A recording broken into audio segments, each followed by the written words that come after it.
So this is our third installation of the Mary HYTKEN DUMONT University here at Anshe Sfard Bethlehem Congregation. And we've been talking about the book of Ruth. There are 4 chapters. We have 4 lectures. This is the third one. And we're going to see we'll start to see patterns and relationships between the different chapters. So here we go. I'm going to share this document with you, which I've prepared. And through this document, we will see both the verses and questions about the verses that can help us as well. So you're welcome to ask questions, interrupt, answer questions, whatever you'd like. So here we go with the third chapter. It's a fascinating parallel between the second chapter and the third chapter. One of the questions we asked beginning at the outset, we'll ask it again tonight, is who is the star of the show here? Is it the book of Ruth, or is it really about Naomi? Which comes in 2 forms. I was talking to Bloom about this. One form of who's the star of the show is, who gets the most attention, who's your favorite character, who is portrayed most favorably, who's the hero in the sense of being a great person. There's another sense, which is a story. Usually there's a problem, and the story solves the problem. And the question is, whose problem does this book solve? And that's going to be a very important question tonight. So what's interesting is the beginning of the second chapter began with Ruth. She's a young lady. She came to a country, she's starving. She says, hey, let me go out and see if I can find a guy who will give me some food. And Naomi says, yeah, go ahead. What do I care? No, Naomi was very passive. She was depressed. In this chapter, we're going to see Vatomer la Naomi chamota. It opens up with Naomi taking initiative that basically there should be some sort of proposal, seduction, something with Boaz. This chapter is all about Naomi's idea. Again, the last chapter was about Ruth's idea to go out and collect. And she came home and she told her mother-in-law. Then her mother-in-law woke up and said, well, that's great. God is good. Boaz is good. Everything will be great. And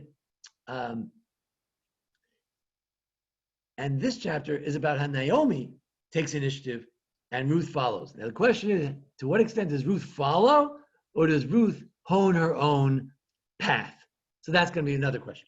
Our overall question for tonight was, and it's a seductive question to get people to come, and that is seduction or kindness, seduction or mercy. Are we going to witness tonight a sort of a love story, sort of a PG-13 kind of a story, seduction of some sort, of Ruth to Boaz, or maybe Ruth and Naomi to Boaz, or is it something else, which we'll have to name later? So let's start. So Naomi, her mother-in-law, refers to her as a mother-in-law.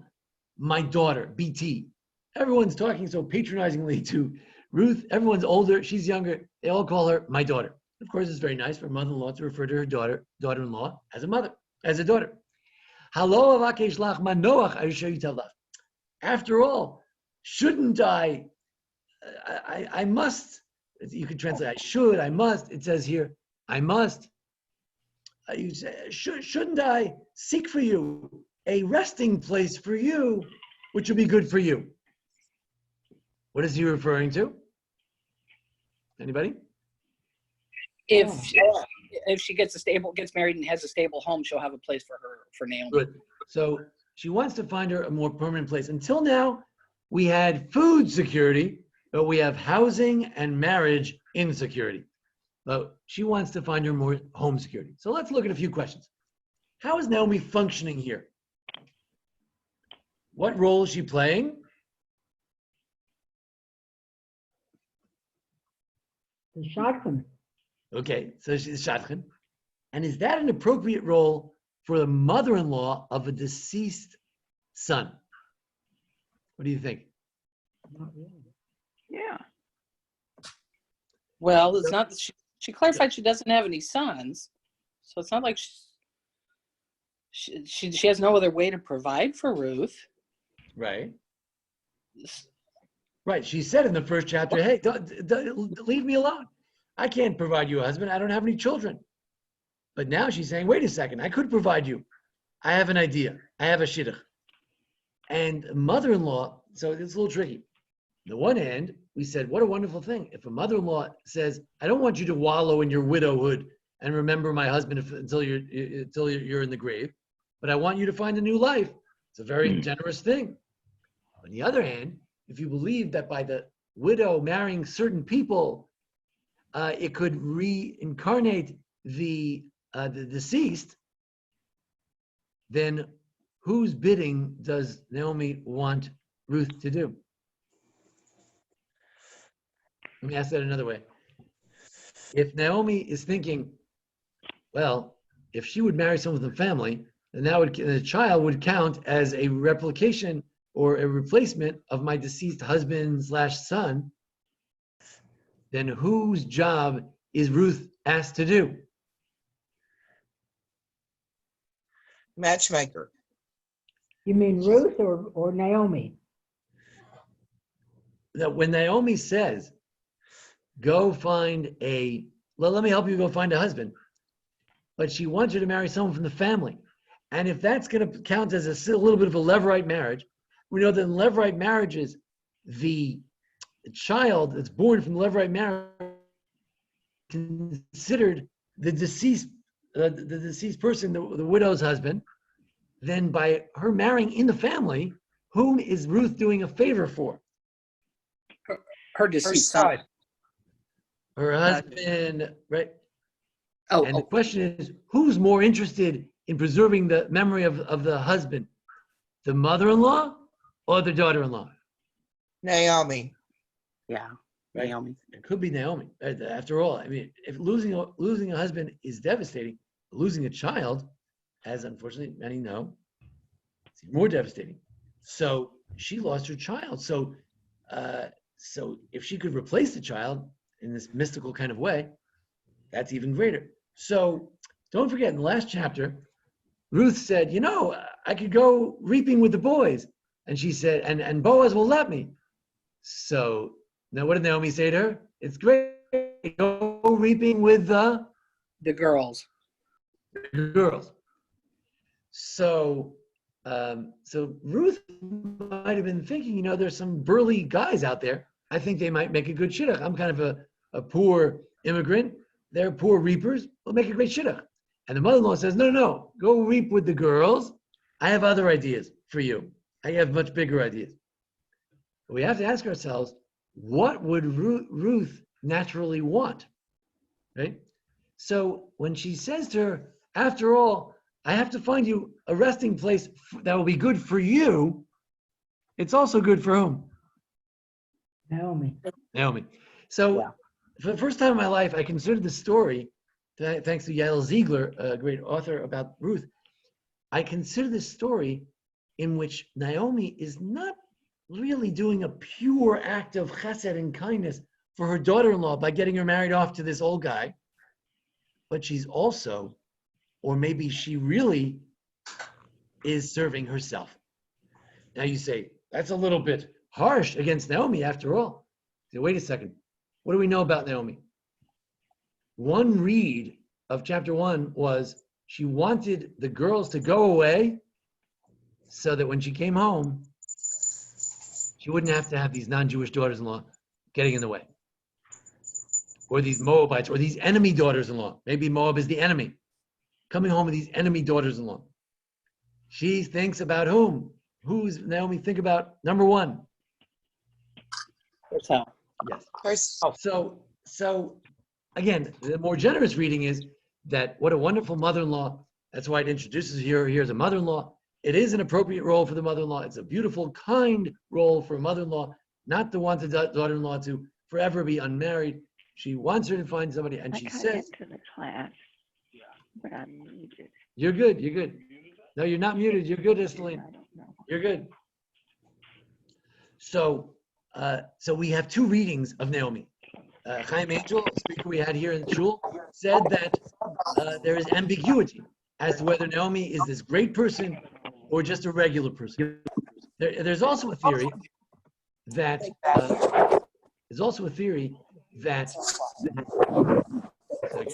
Howard, you're up next. Okay. There's also a theory, Howard, I muted her. There's also a theory that that this book is not about heroes and villains. This book is actually about people just like you and me. When a relative comes off the boat from Europe, a lot of people say, we want to help him. I'll send a check, but I don't really want him to plop himself in my living room. And that's Boaz. A lot of people think about themselves before they think about someone else. That's Naomi. There's a lot of very normal people here. We'll meet another one next week. So the book is a book not of bad guys and good guys, but a lot of sort of mediocre people or just people who are normal people. And then we have certain heroes as well. So let's go back to the share screen and we shall continue. Again, you're welcome to unmute yourself anytime. Sometimes it's hard to hear. Okay. So let's look at those questions again. Who started the last chapter? Last chapter was started with initiation of Ruth, who wanted to go out and find some food. This chapter started with Naomi. What did Naomi say in the past about rest? She said the following: let each one find rest, each one with their husband. Manoah. So what is she talking about here? She wants to find a husband. Who is this for? We talked about it. It's not clear. Is it for Naomi or is it for Ruth? What is the crisis now? Why does it have to be now? So the last verse of the last chapter said that Ruth reaped until the end of the barley harvest and then the end of the wheat harvest. And now both harvests are over. Why is that a crisis?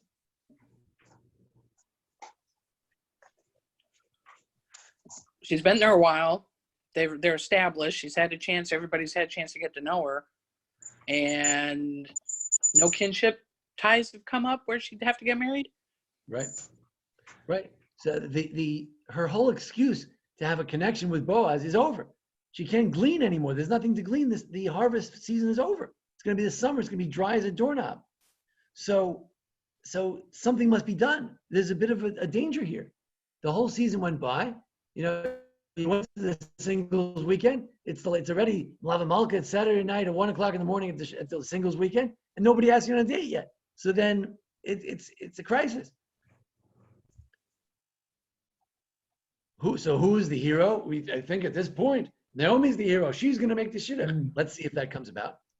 About whose problem is this book? Whose problem is this book? The problem, that's the question. Is it the problem that Ruth is not married? Is that the problem? Is it the problem Naomi's problem? And here, Naomi's taking the lead. She wants to solve. Whose problem is she trying to solve? Her own problem. Her own problem. Right. She wants to get married. No, Naomi doesn't want to get married. Naomi's not talking about getting married. No. Maybe she is. We'll see in a minute. Now let's continue. If she's a feminist, I don't know. Who is the greatest hero in this book? We'll continue to look at that question. Next. Boaz Moditanu. After all, and Boaz is someone who we know him. Now we're talking, you were with his girls. Remember, the girls, not the boys. He's going to be winnowing tonight. I know the agricultural cycle. I'm Jewish. I've been here before. You're Moabite. You may not know it. But tonight he's going to winnow. And it's a big party when you winnow. And he's going to do the winnowing of the barley. I don't know why the barley. I thought they already had the barley harvest before. I'm not sure about that. But in any event, they're having the winnowing tonight. Okay. So why does Naomi reiterate the point about how Ruth was with the girls? The girls. Right? She was reminding her, you're not here to marry the boys. You're here to marry this old guy. How do we know he's old? Because he always refers to Ruth as my daughter, which is not something a contemporary would say. And refers to Boaz as my Adoni, my master, as if she's some kind of slave. Okay, what's the urgency? They're winnowing, the harvest is over, there's no gleaning anymore. She's got to get the shidduch done. And now, one of the key verses. V'rachatzt, you should wash yourself. V'sacht, you should anoint yourself with oil. People used a lot of oil in those days. They didn't have good shampoos. V'sam simotayich, you should put on your garments. There's a debate here between the way it's written and the way we read it as to whether it should be plural garments or one garment. Is it a skirt and a top, or is it one big dress? V'yaradet hagorin, and go down to the threshing floor. Now, if you look in the Hebrew, even if you're not good with Hebrew, look at the brackets in the Hebrew, and you look at the parentheses in the English. it says v'yaradit or yaraditi. That last word on the letter on the left, T, that means I will go down. So according to one reading, it says, Naomi said, you anoint yourself, take a bath, and then I will go down to the Goren. Wait. Naomi's not going to the threshing floor. Ruth is going. So in the way we read it, we say, you go down to the Goren. But the question is, why did the text, if you look in the Megillah itself, it says, I'm going to go down. Where's that slip of the tongue? Why is Naomi thinking, I'm going to go down to the Goren? I'm going to seduce Boaz. What's going on here? Because she needs a husband at this point too. Right. And to whom is Boaz the most appropriate age-wise? Naomi. Naomi. She's the cousin, right? Her husband was a cousin. So, she might think of him sort of romantically, but Ruth might not. Ruth thinks he's some old guy, right? So she's thinking, this is what I would do. I would, get dressed up, a little perfume, and, go down, and or want to be more generous about it, you could say, she said, look, I'll go there. I'm going to be with you. I'm with you 100%. You said you go wherever I go. I'm sending you to go, but I'm going to go with you, in spirit, So that's another way to read it. Al tivad ilayish, don't let anybody know until he finishes eating and drinking.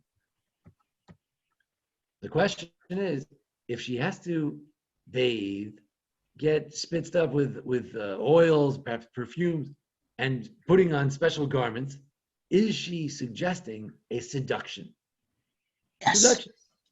Right. Sure Yeah. looks like it. It looks like it. So. Smells like it. Literally smells like it. Why not? So the question is, seduction. That's a very drastic move. Why not just ask him to take to take them and redeem the field? Rather than say, hey, we left a long time ago. Their husband left some fields and they were bought by other people. Maybe you could redeem it for us. You're such a nice guy. You've been very generous with the wheat. Maybe you could redeem us. Huh. Right? Wouldn't it be easier just to get married? Right. So And get it over they're with. looking for redemption. It's just a simple question. They're looking for, they get the money from the fields. They want marriage. They want marriage. Well, the marriage, maybe you can't just propose. Maybe he'll say no. So you need a seduction to make the marriage, it's a little smoother, to make sure he says yes. That's been done before. Right. And then we said, why should she wait till he is done eating and drinking? He'll be sleepy and in the mood to relax. Good mood. Why has Boaz not made the first move? And that's the question. Why has Boaz not made the first move? He can't decide which woman he wants. Well, that's interesting. Maybe he's thinking about Naomi. No, but he seems to show no interest in Naomi. He never says the word Naomi. Okay. Only in as much as he appreciates how much Ruth did for the mother-in-law. Yes. Right. Yeah. He was sitting Shiva though, so I was still under the impression that time period hadn't ended, and okay, then that would be why he's not paying attention to any the of this. rabbis let Boaz off the hook. They say he lost his wife the day Naomi came home, so he's not in the mood, and now they're finally trying to get him back in the mood. Possibly. Okay. Again, it's midrashic reading. Could be midrashic reading just trying to give an explanation of why Boaz didn't do anything. But Boaz may not make the first move because he doesn't have a lot of initiative. He needs these women to take initiative. He's from the period of judges. There's a lack of leadership. He's one of them. He could be not making a move because it's not polite. He's too old to make an advance to this young lady. He's very polite. He told everyone not to touch her. He doesn't touch her either.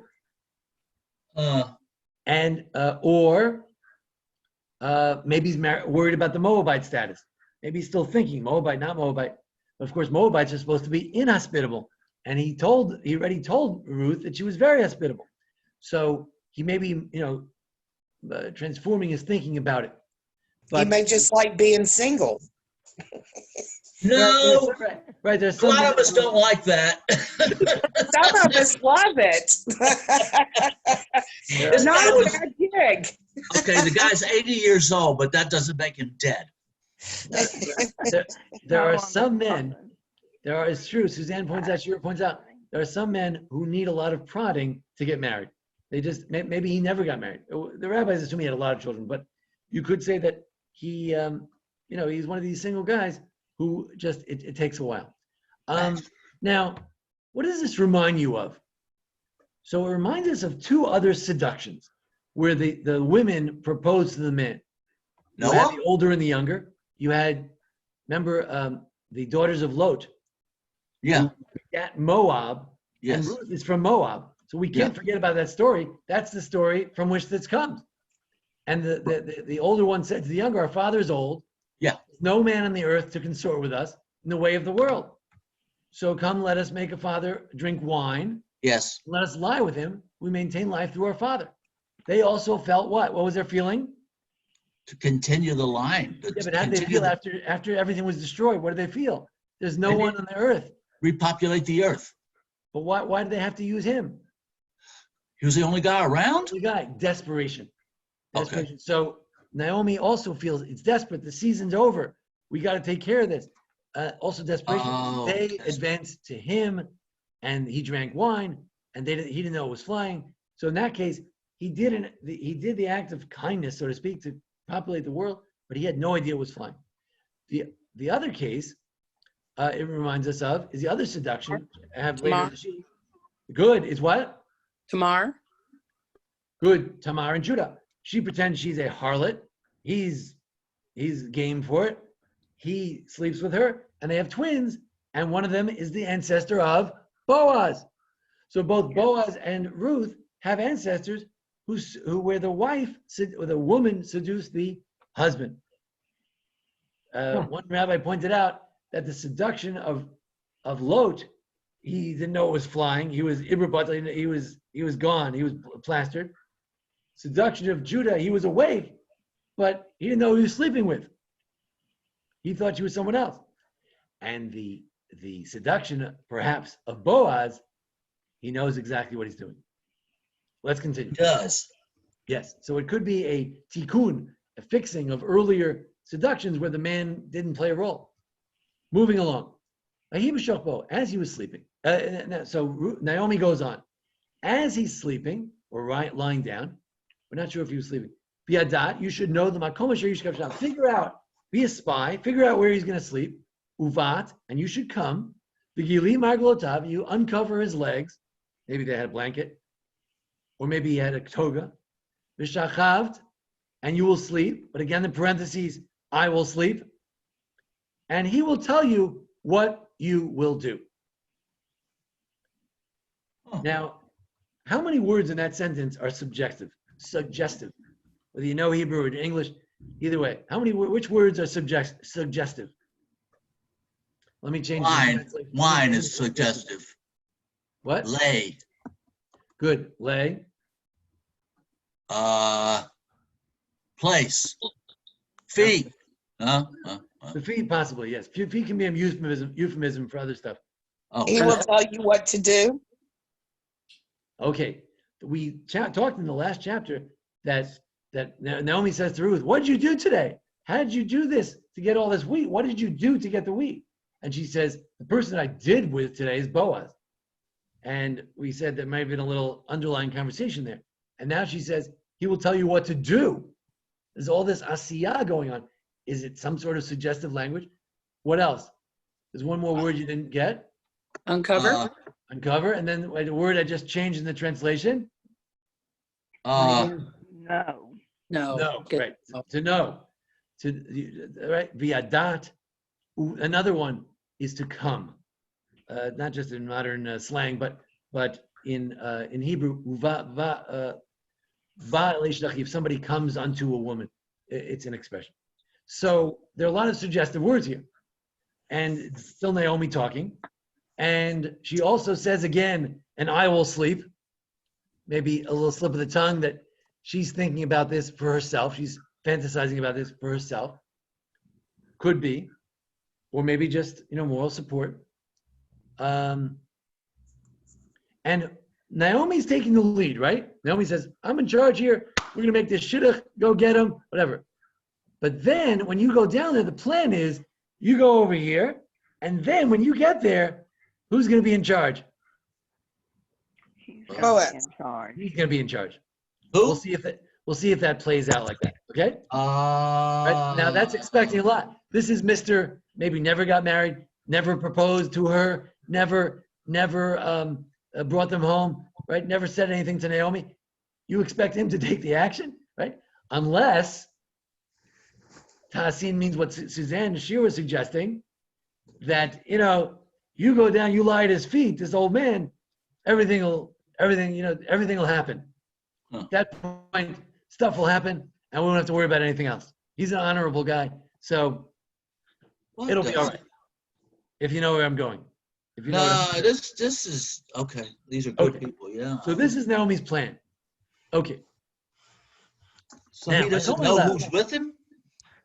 there's no one there. She has to wait till he falls asleep, and there's no one there. It's his grain, so he's sleeping there, so no one will steal it. Okay, he did the winnowing. Some people say the winnowing is done at night. For whatever reason, they have good winds. And then he sleeps there to protect it from the robbers, because it's very easy. Now he got ready-made wheat. I mean, the robbers could always come to the field, but now he worked so hard to winnow it, and now it's down to the grains. Everyone comes to take a scoop and run home. So he slept there to protect it. Notice, he protects his property. And we'll talk about that. And to begin with, remember when he was looking at the field, he said, "Hey, supervisor, who's that woman?" Which may have been a question of, we don't want too many of these women around these parts. He may be very protective of his wealth. You Was see, that wealthy the people midrash don't that care said? about wealth. Was that the midrash that said that he was protecting his wheat? I thought it was like a party with his friends, and he got drunk and just crashed No, he's the wheat. where he was. No, it's you would have a party on the winnowing night. There may have been a party, like they have a shearing night. There's a big party, so there was a big party. And after the party was over, he slept there by himself because maybe he got drunk, but probably because he wanted to guard his wheat. That's a modern interpretation. Okay, moving along. So Vatomer la kol shomi Elias, everything Ruth said to Naomi, everything you said, I will do. But again, we have two readings. We have the way it's read and the way it's spelled. It says, whatever you say to me, I will do. But it actually doesn't, it's not in the writing. If you look in the text, it just says, whatever you say, I will do. So there's some ambiguity as to whether she's going to do everything. Like I said, I'm going to say everything you said, not to me, but like to someone else. It could be a trick here. She says, whatever you said, not to me, I will do. So, in other words, you've always been a very dignified woman. I'm going to go with that. What you usually taught me. This seduction thing, I'm not going to do that. Anyway. Okay. Are these people Ruth, human?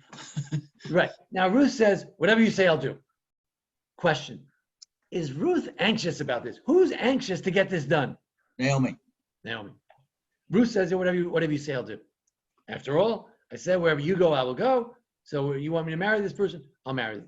Maybe that's what she meant, right? She said, wherever you go, wherever you sleep, I will sleep. Meaning, wherever you want me to marry, I'll marry.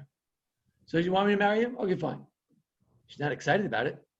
She's accepting it. Moving along. Now, Terry to go in. So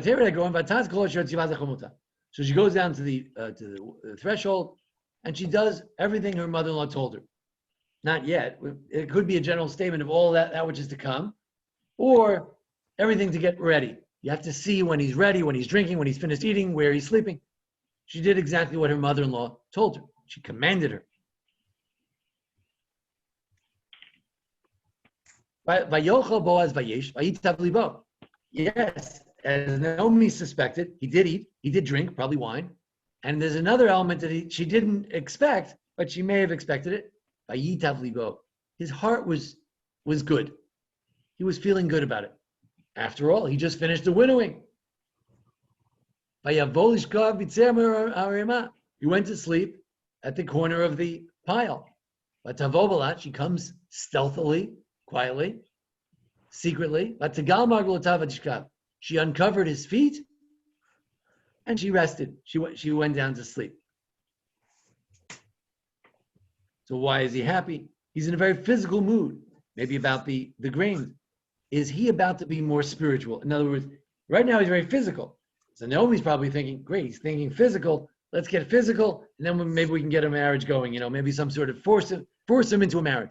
Or are we going to see a spiritual transformation where he'll take this very physical night that he's having?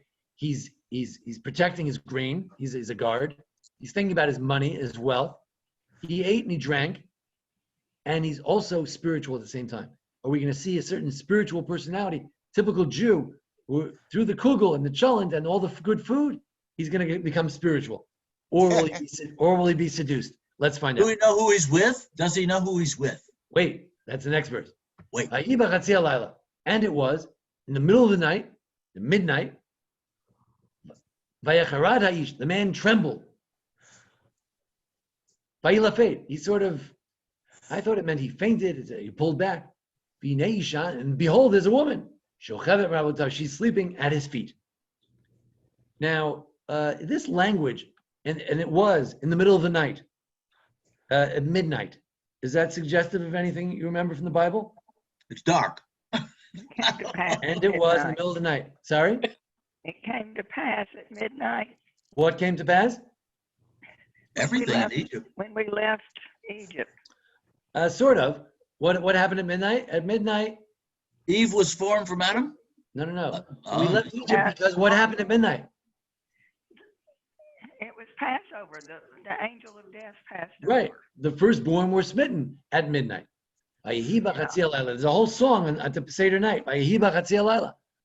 So the author of this book says, maybe it was Samuel, he says, it was the middle of the night.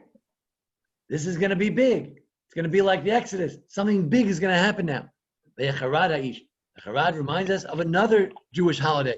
When did everyone tremble? Which biblical story? Sinai. Correct. It's like Mount Sinai. Now, some say, Rabbi. That was at midnight? No, but there are two different images here. It's an image of firstborn. It's an image of Sinai. It's a very momentous verse and moment. But some people say it wasn't so momentous. You know why he woke up? She didn't wake him up. When he woke up, behold, she was at his feet. But the reason he trembled may be a simple thing. It was cold outside. Yeah. Says Yonatan, who's a great scholar at the Machon Herzog in Gush. He says, so you say, oh, it's just he woke up because it's windy. No. At midnight, God woke him up. It was cold, and he woke up. He said he was shivering. He wakes up, maybe because she took the spread off his legs. Maybe he was getting cold, and because of that simple act of getting cold, the story unfolds. It's a divine act of a simple act. He had the chills. He had the chills, and therefore he woke up, and therefore this story will unfold, and the Mashiach will eventually be born. Well, moving along. Could his mouth be dry from the alcohol? Was he startled or was he cold? How is language suggestive of another occasion? We mentioned Sinai and the Exodus. He knew something. Vayomer miat, and he says, "Who are you?" Now he doesn't say BT. He can't tell if she's old or young. Who are you? Vatomer anochi, I am. She speaks very formally and forcefully. Ruth amatecha, Ruth, your servant. In modern English, your slave. Ufarasta nafecha al amatecha, and you should, and you will, or you should, or do cast your wing over your handmaiden. Ki goel ata, for you are a redeemer. Now, there's a lot of things to say about this. Let's go in order. According to the plan, what was she supposed to do now? Wait for him to tell her. Right. You look beautiful, although the book never says she's beautiful. One of the few biblical characters was a major character, and it doesn't say she was beautiful. But the rabbis say she was unbelievably gorgeous. but not in the text.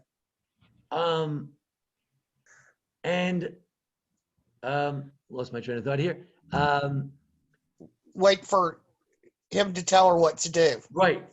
So he said, you go down there, look pretty, and then, something will happen. You don't have to, to let the men take care of it. You don't have to propose or anything. But what does she do? She knows him better. Naomi hasn't seen him in years. She knows this guy's the most passive guy in the world. He's very nice. He has nice words. He's a good poet. But he's never going to do anything.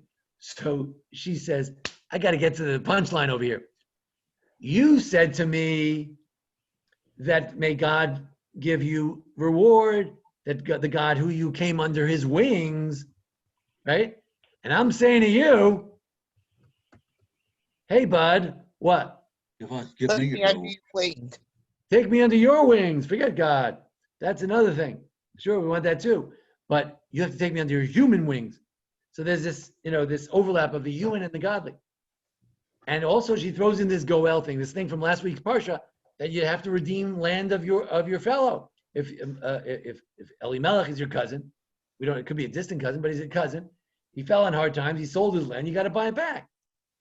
And you should, now, it could be that this image may be a complete proposal, marriage proposal. To spread your wings on someone may be a technical term for put your chuppah on me, right? It's not mincing any words. Or it could be more general. So here we see that this chapter sounded like it was starting different than last chapter. Last chapter started with Ruth's initiative. This chapter starts with Naomi's initiative. But it turns out that, and Ruth said you do everything her mother-in-law said. But it turns out when we get to the key moment, whose plan is it? Boaz.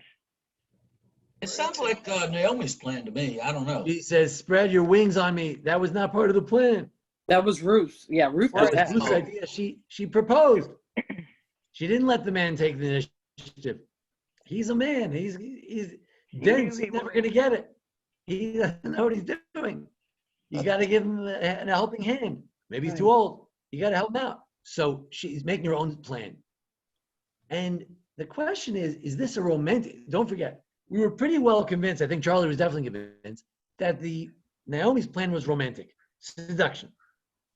We're desperate. We got to do seduction.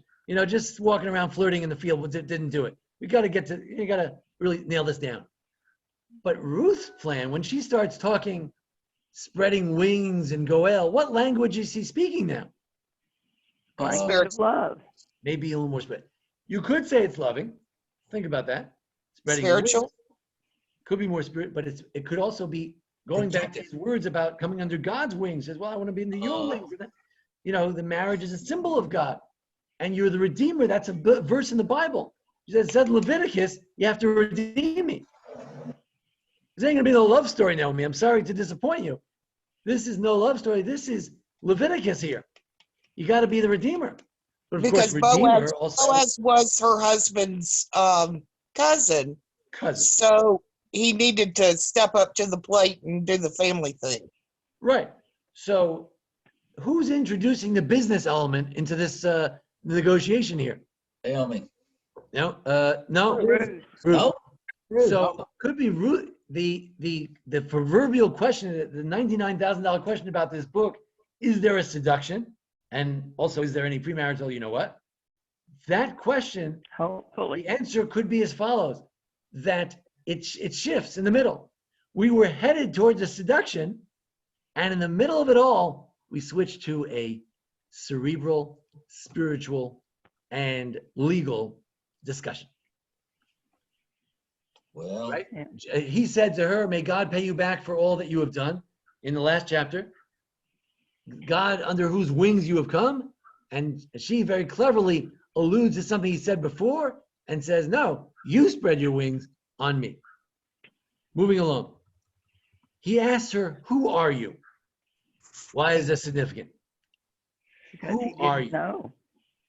Well, she's bringing up the part about redeeming kinsmen. And so at that point now it's like, let's get the lineage straight of why am I obligated on this? Who are Well, you? one second. No. Let's not go that far. 1 second. It's the middle of the night. No one's supposed to be there. He's a crazy He's guy. dark. He's very conscious of his money. So He's sleeping drunk next and to his she's money. all fixed up. Sorry? He's drunk and she's all fixed up. He's not drunk. Ah. He's just, Yeah. No. So Suzanne, let's go with that. If he's an old man and he's a little bit drunk and he's half asleep and a woman comes to his feet, for most men, what would be the question? What is the question, who are you? It could be, what are you doing here? It depends on the man. Right. So it could, right. So Yael, yeah, right. So I agree with you. Mia's like, well, what is this? What's going on over here? However, it could be like just a startle. I'm an honorable man. What's going on? Who thinks they're going to seduce me over here? What's going on? Could be. Yael Ziegler wants to suggest something which I never thought of before.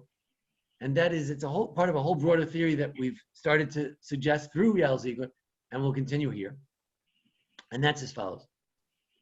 Don't forget, when Boaz walks into a field, he insists that everybody say, Hashem imachem, God be with you. And everyone responds, may God bless you.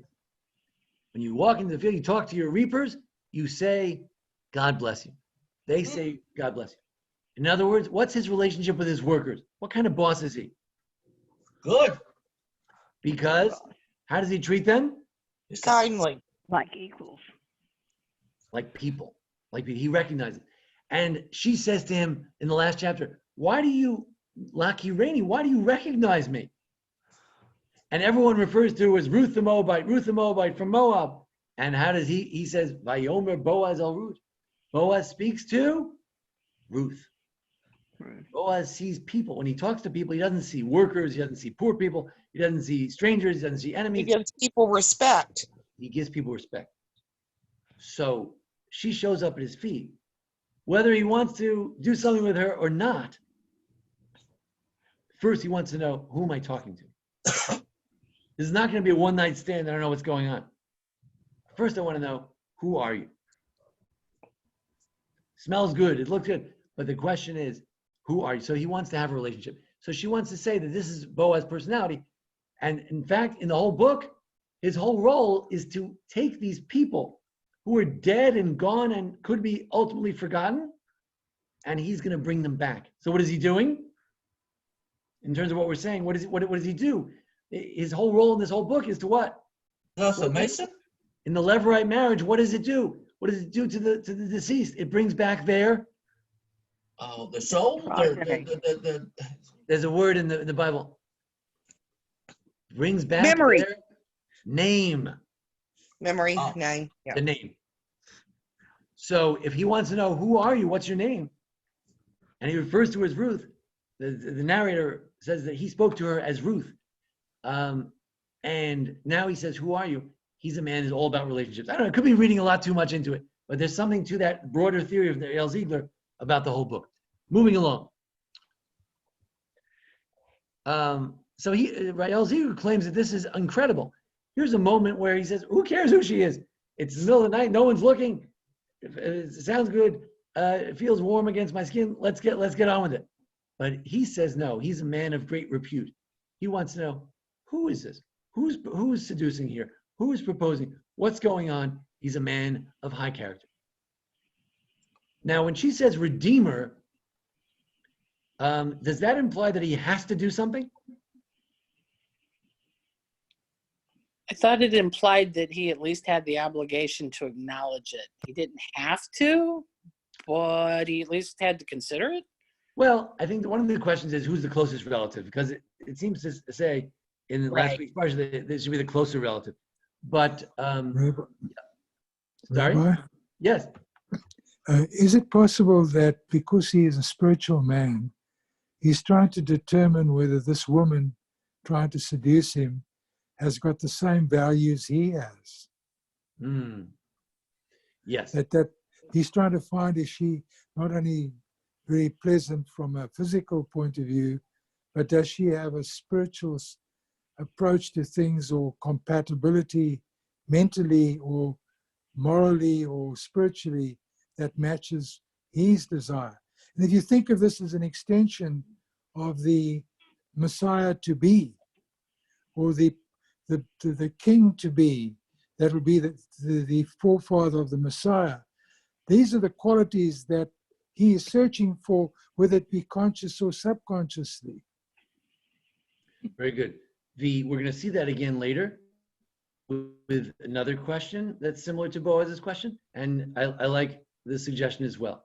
Mi'at could be, who are you? Meaning, more deeply speaking, who are you? And Ruth knew the right answer. Naomi may have thought the right answer is, oh, I'm here, honey. That type of, seductive language. She understood this is a man who speaks in high rhetoric. The right answer is high rhetoric, not any lovey-dovey stuff. And it's about my values that he appreciates, because he already told me. He never said anything about my looks or anything. He talks about my values, and it's excellent. I liked it very much. Also, don't forget that when he says that you are a redeemer, who's usually the redeemer? Kohen. Sure. The Kohen, Mashiach. Another. Hashem, correct. Oh, Hashem okay, is the redeemer. okay. Dr. Lieberman, Hashem is the redeemer. So that's another case where in this book, we're not sure sometimes who's running the show. Is it God? Is it the people? Who's doing the actions? And don't forget that's the double entendre is double. It's a double entendre. She says, look, you want God to spread his wings? You spread the wings. You think God is the redeemer? You're the redeemer. And it's all true, because we as readers know, we're religious readers reading a religious book, that God is behind the whole story. So he's behind the shidduch, and he's behind the redemption, and the goal of this book, to give away one possibility for next week's discussion. What's the role? What's the point of this book? We're trying to find the Redeemer, the Messiah, as Malcolm pointed out. So when she says you were the Redeemer, she's giving a whole theological lesson. Don't wait for the Mashiach. You got to bring the Mashiach. You are the Mashiach. Now, The thing that I'm trying to get at is, everybody doesn't understand that unless you do something, if you don't, God helps those who help themselves. Sounds like Abe Franklin. But really, it's important. We want to emulate. Part of what we believe in is that if God was a creator, we've got to be creators. If God said people should rest, then you should rest. We're trying to follow the course. We're trying to carry out the desire. We're trying to create world peace. We're trying to bring where the lion will lie down with the lamb. We try. We try. We never get there, but we can only keep aspiring to get there. So this is a very important part, and from my perspective, and I'm just a human soul trying to read into what's being said. So I see a lot of spirituality here. I see a lot of meaning, and I personally find this a very valuable lesson and a very, very meaningful lesson, because it's dealing with an essence that's part of the Jewish soul. yes, the notion that this book is not just a little love story, a cute love story, but it's actually about a philosophical question of, does God just redeem everything by himself, or does he expect human interaction and human effort? And if God is kindness, people say we read Ruth on Shavuot because the Torah is all about kindness. But guess what? God is kind and merciful. It's one of his major characteristics. But the point of this book is that we have to be kind. If we want to have redemption, if one Jew will be kind to another, we will have redemption. So the kindness is something that God has, but we expect humans to do it.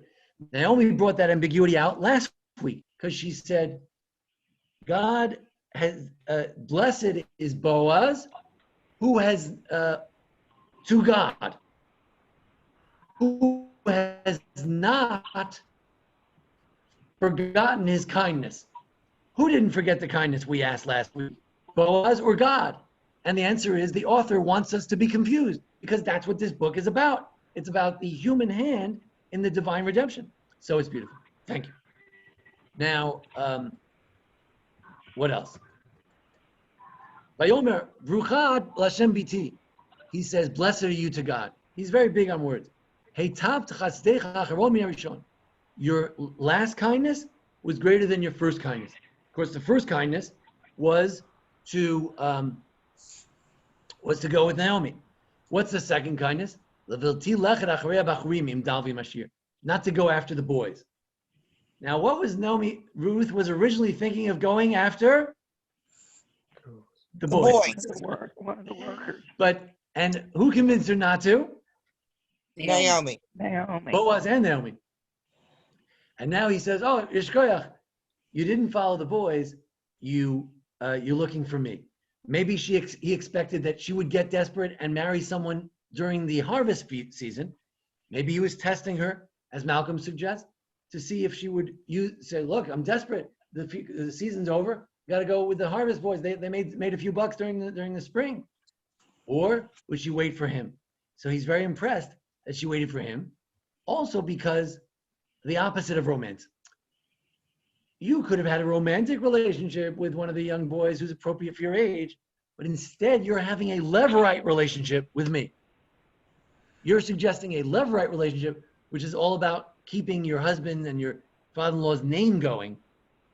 That's a very lofty thing. He might be saying something at the personal level, like, "Oh, I'm an old guy. I didn't think you'd be interested in me, and that's so nice of you." That's how I often took this verse, as a sweet old man saying that he appreciates that she would look at him. However, he may be saying that I appreciate that you're interested not in a romantic marriage. You want a practical or spiritual marriage. This marriage is about something spiritual, and to some degree, that's what good marriages are made of. Could I say something secular? Yes. About younger, beautiful women that marry older men with tons of money? That happens.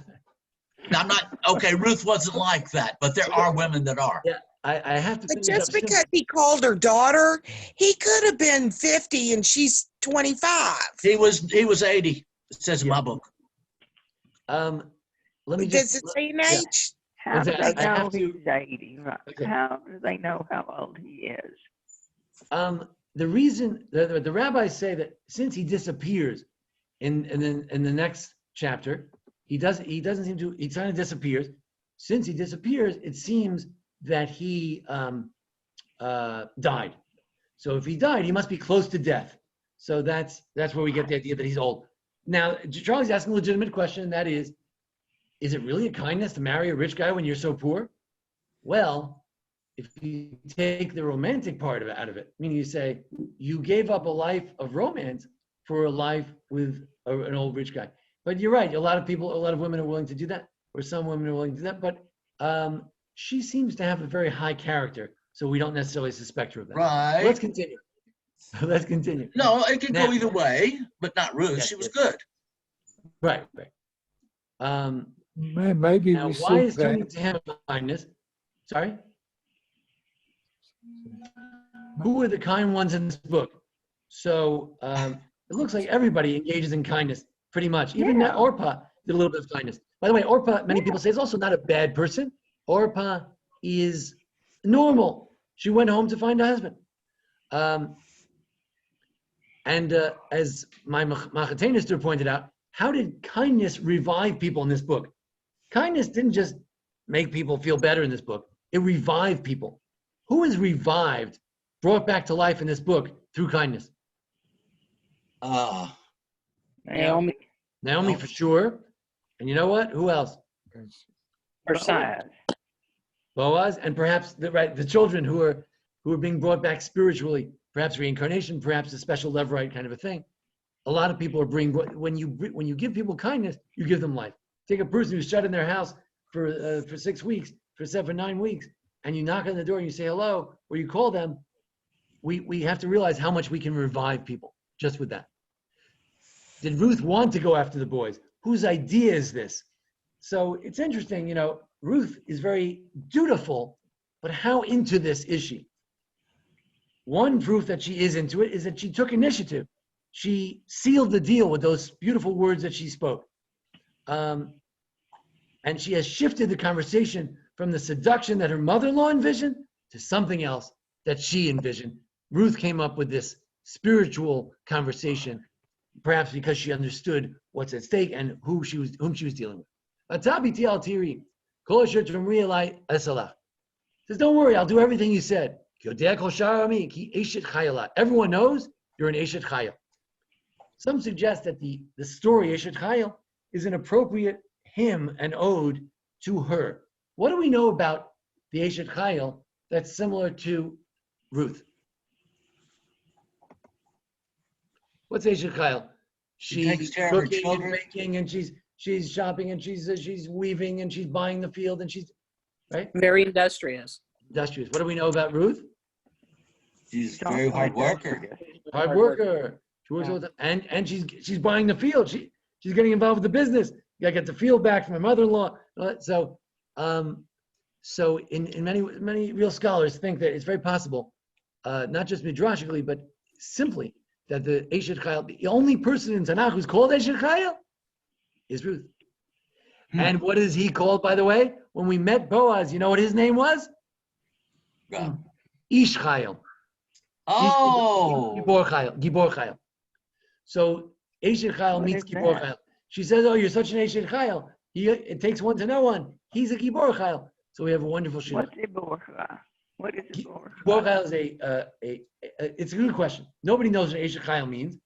The Ramban suggested it means someone who knows how to organize stuff. Uh-oh. How has Ruth shown that? She knew how to organize the grain and get this done and get this done, and she knew which religion she wanted, and she knew where to go, and she had There are many managerial tasks involved here. Yes, correct. and maybe she liked Boaz. Maybe she actually liked him. Well, she definitely spoke very flowery language that he recognized her and all that. We don't know why didn't Ruth took initiative about the food. Why didn't Ruth take initiative here? So it's an interesting question. I think there's a certain ambiguity about that. But I think one thing's for sure. Once she was asked to marry this guy, that's what she's doing because she's loyal. That is her first charity, her first quality. Right. So everybody knows you're an Eshet Chayil. Very nice. So I even know what Kiddush is. Let's continue. But Ki Goel Anochi, it's true that I'm a redeemer. Gam Yesh Goel Karovi Meni. There's another redeemer who's closer. So now we've turned this romance into what? Business training. History. Right? This thing, we thought we were going to get some good entertainment over here, and all we got is people talking about some business, right? There's another redeemer. So he's also very honorable, right? Very honorable. There's a process, there's a procedure, there's a form, there's a formula. He's a man of rules. Don't touch this woman, don't molest her, don't talk to her, let her take this, right? You have to say hello to each other. And there are procedures and formulas. And he's kind of upset about the woman being at the threshing field in the middle of the night. He's not known for breaking rules. So leaning Halila. So he says, stay here the night. Now, this is where again we get into the romantic question. Until now, it's been a very intellectual discussion. But then he says, sleep the night. A lot of people who are looking for action say that there's something going on here. But anyway, some people would say, no, he's very honorable. And firstly, he's so old, there's no suggestiveness here anyway. And secondly, he's so honorable that he wouldn't want anyone to see her walking out. He has a plan for how she could sneak out. Now, in the morning, listen to these words. If somebody will redeem you, good. And if he doesn't want to, I'll redeem you. I swear to God, he says. Sleep here till the morning. So, on the one hand, the hospitality we're used to, stay here, sleep here, don't lose your sleep. But does this sound like he's interested in doing this thing, in making this deal, in having this marriage? Yes. Why? Yes, but he wants it to be really legal. Okay, good. Yes, because he likes her. If he didn't like her, he'd want her to go away. Well, some people disagree. Can anyone see how you could read this that he's not that interested? He's already looking for an option of I'm not the first in line. Yeah. Also, does he seem upset if it doesn't go his way? No. He says it's good. Some people say the name of the man was good, but the simple reading is he says good. If he redeems you, good. However, there is something that indicates that he does want this to go through. He says, "Kol asher tomri lach eseh." Whatever you ask, I will do. I will do all on your behalf, whatever you ask. So how can he do that if the man is going to take over? How can he do it? But of course, Boaz knows something that we know about Boaz. He knows something about men in those days. They were all passive. What? The women were active. Devorah, Chana. The men were passive. So if you ask someone to do something, he probably won't do it. What? He says, let me get this done by committee, which is a sure way Yeah. to not get it done. So anyway, it's questionable. Is he this putting the whole Congress? thing into a transaction?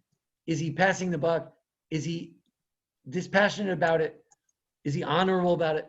Is he just doing the right thing?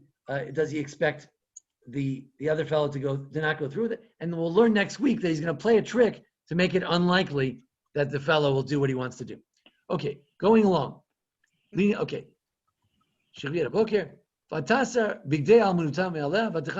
I'm sorry. So this reminds us of Tamar, and you have the passage here from Tamar. So if it's not romantic, why is she staying the night? Well, it could also be a safety thing. It's 2 a.m. Good. ish. That's not the best time to be walking along. There is a midrash. There's a midrash that says that she was scared that she was going to be molested when she went there. She decided to change the order. She did her washing at the field. She didn't want to walk through the neighborhood looking all spiffed up. Good question. Good. So he's all about her safety, right? He's all about making sure she's okay. So he's a very hospitable kind of a guy. It makes sense, right? Anyway, she slept at his feet. Suggestive, till the morning.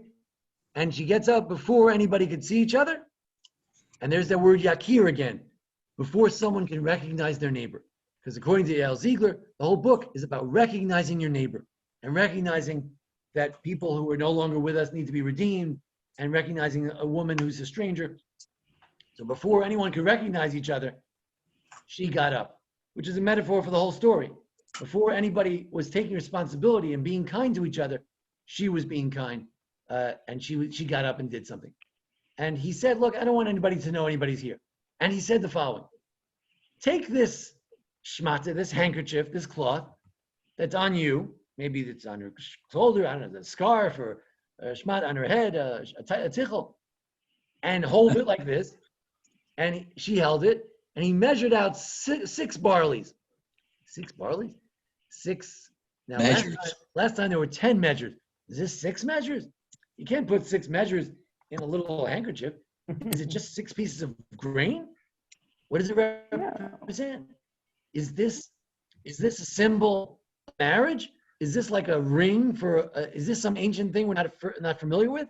Rashi says it's the 6 qualities of the Mashiach, Ruach Hashem, like Malcolm was talking about. Ruach Hashem, Ruach Chochmah, Binah, Ruach Yitzhak. The Mashiach has to have a spirit of God, a spirit of wisdom, a spirit of good counsel. 6 spirits he has to have. It was allusion to that. Ibn Ezra even quotes a medrash. Ibn Ezra says, Ibn Ezra never quotes a medrash, but he says, look, I don't know why he gave her 6. I can't explain it. Maybe because she has 6 descendants who were really great. You have to figure, who are they? The medrash says it's Hanani, Mishael, Azariah, people in the book of Daniel, maybe obviously David and Solomon. Is it the other good kings like Hezekiah? So it's interesting. So there's something going on with the 6. A lot of the mystics and the Kabbalists, all kinds of things about it. There's modern Zionism. There's a whole gematria relating to this. Anyway, a whole interesting thing. But it could be some sort of a symbol. So she comes to her mother-in-law. She says, who are you, my daughter? So what do you all think now? What is she asking? Who are you, my daughter? What do you mean, who are you, my daughter? Are you my daughter-in-law now, for real? Well, Yeah. she was her daughter-in-law to begin with. Are you married now? Oh, okay. Yes, that's a good one. Are you going to the mikvah? Right. Now, even though she sent her to sort of go along with Malcolm, even though I sent you on this mission that was, Locker room boys. a little bit, yeah. Sorry, I'm Right, sorry. exactly. It was a little shady, but are you still Ruth? Did something happen that would make you not Ruth anymore? Oh. Which is kind of funny because she's the one who sent her there with this whole scheme, the harebrained scheme. But she says, who are you? Are you still, whose side are you on? Or maybe it was just very dark and she said, what's going on? And she told her everything, asala ha'ish, same word again, everything the man did to her. Did to her, what's that? Had done for her in this translation. What? It says in this translation on the screen, all the man had done for her. Right. Rather than what he did Is for her. that another suggestive word again? Look, that word keeps It coming could up. be. It could be. This is better English than they use in Washington. The question is Naomi happy with the outcome? I think so. Well, let's see. She's not sure yet, but I think she will be. So she said, and then Vatomer, and then she says, and then after telling him what happened, whatever she said, we don't know. And she said, these 6 grains he gave me. What do they symbolize? Maybe Ruth herself doesn't know. So she says, Ki amari lai, because he said to me, parentheses, he didn't really say it to me, but he said it to somebody. Don't come home empty-handed to your mother-in-law. True or false? True. Well, or is that her wedding ring? I don't know. If she takes the wheat home, it's true. He She was giving the accepted- wheat, and she wouldn't come home empty-handed. But did he say that? He said, no. I don't remember that. No, I didn't say that. he didn't say that. So Ruth is claiming something about the relationship between Boaz and Naomi, which Naomi was sort of hinting at some relationship. There seems to be none. But Ruth comes home and says, yeah, this is for you, Mom. Oh, boy. What is she doing? Kind of patching the family tree back up? Right. Some say she's serving as a bridge in the family. The family is falling apart. They think that Naomi's no good. She went to foreign land. She let the boys marry foreign girls. Everything's no good. She doesn't want to talk. No one wants to talk to her.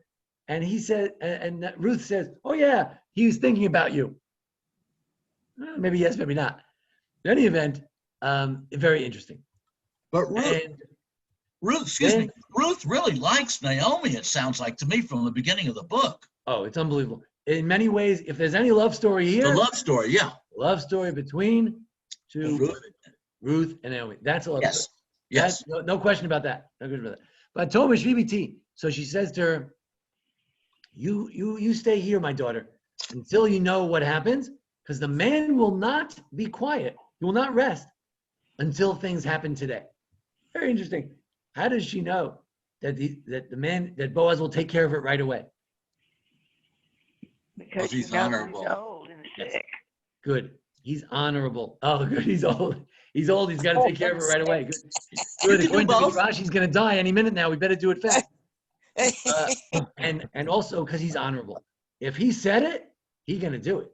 He's going to do it. So just to review some of the ideas, what kind of redemption is going to take place? It's a redemption that's more than just land. Of the husband's name. Of the name. Name. And then eventually they're going to have David, and David's going to be the Mashiach, right? So a lot of redemptions are going on. Who is the Redeemer? That question that Malcolm raised. Is this a book about God or a book about human kindness? What's the relationship? Where else is there ambiguity in this book about God versus human? Right? And respect. Kindness and respect. That goes along with kindness a little. Sorry, what did you say, Shira? I said kindness and respect, and something I saw that said that Lot showed the angels kindness when they came into the city, and Ruth was his 3rd generation. Good. And Tamar and Judah showed Tamar respect. And Boaz was 8th generation. So the union of love and respect. Ruth and Boaz was the kindness and respect. Excellent. It's really Both sides of the that's an family. excellent ending to our class. because that's what the things we were pointing out. Respect, that's what Yael Ziegler is saying, that he's a man who respects people. What does that mean? You're a person. You have a name. Who are you? He treats everybody And equally. good, treats everyone equally, even the stranger. And it's also about kindness. And kindness without respect is not really worth anything. If you give $1 to a poor person, you say, "Here, bum," yeah, then the rabbis say, you don't get a mitzvah. Not be There's no good. mitzvah of kindness. The mitzvah is gone. You get 0. It all goes together. So, is it a seduction? Well, Naomi may have thought so, but clearly Ruth took a left turn and went in a different direction. And she upheld the values. This tension, though, between should they go in the realm of seduction or the realm of holiness, is going to be, of course, David's Achilles heel, won't it be? Yeah. But you can do both, can't you? David did. Well, not. I mean, if you, what I mean is, that's another time. I'll give you a phone call at 3 in the morning. But you can do both. But you can. But David was straddling between this question. So that ambiguity here may follow David all the way till David and Solomon and beyond. Is it a love story? A lot of people say it's not really a love story. It's a kindness story. And who is the hero? I think this chapter was ostensibly going to be Naomi's day in the sun, but it turned out to be Ruth's day in the sun. Oh, I thought it was Boaz. Structure. Well, next chapter. Well, that's another question. I don't know. Is Boaz the hero? Don't forget, it was Ruth who proposed.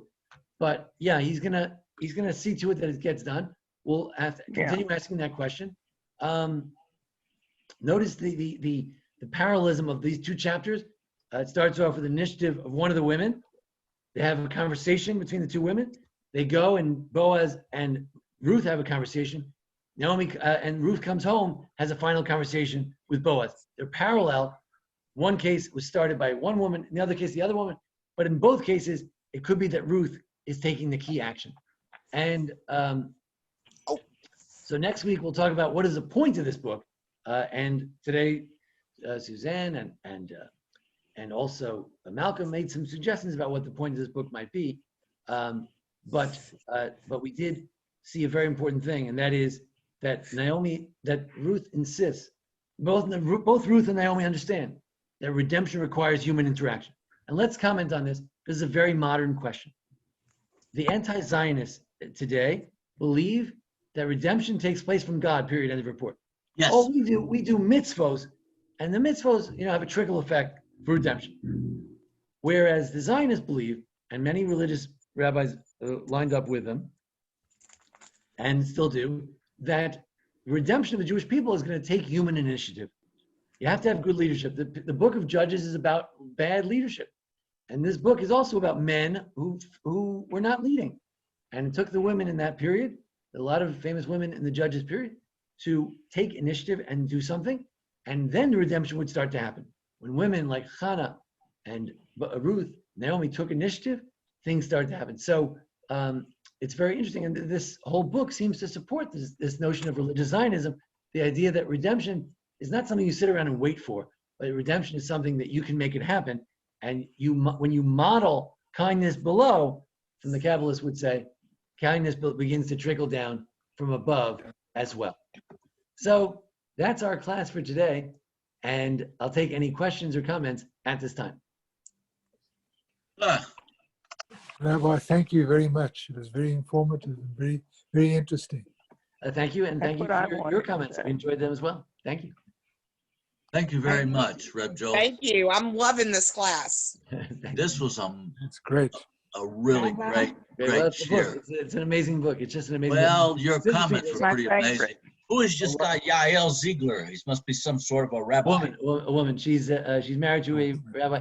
An acquaintance of mine from Israel. The Gush?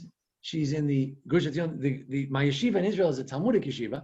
Yeah. They have a branch for Tanakh and education. And this woman is a teacher there at this I'm branch. glad I asked. Well, thank you so much, Reb Joel. Okay, take care, Charlie. Really great share. Rabbi, thank you. Thank you, Debbie. Very interesting take on the book of Ruth. Thank you very much. Good to Good have night, you. one and Thank all. you very Have a much for all beautiful the effort you evening. put into this. Thank you very much. I appreciate it. Thank Yeah, you. it's an exciting book. Have a beautiful evening. And Sherry Taylor's here too. Welcome to her. Elaine Fox. Good to have everybody with us. hello, Elaine. Thank you all for joining us. Hi, Thank you. everybody. Good Good night. night. See Good night. you. Nice to Night, see you, everybody. Esteline. Good Yeah, to see you, Good Esteline. to see you. Bye-bye. it's good to Okay. be Good to seen. see everybody. That's Yeah. right. Thanks to everyone for joining us. Amen. Nice to have you all. See you next week. See you Good night. Saturday night, Okay. everybody.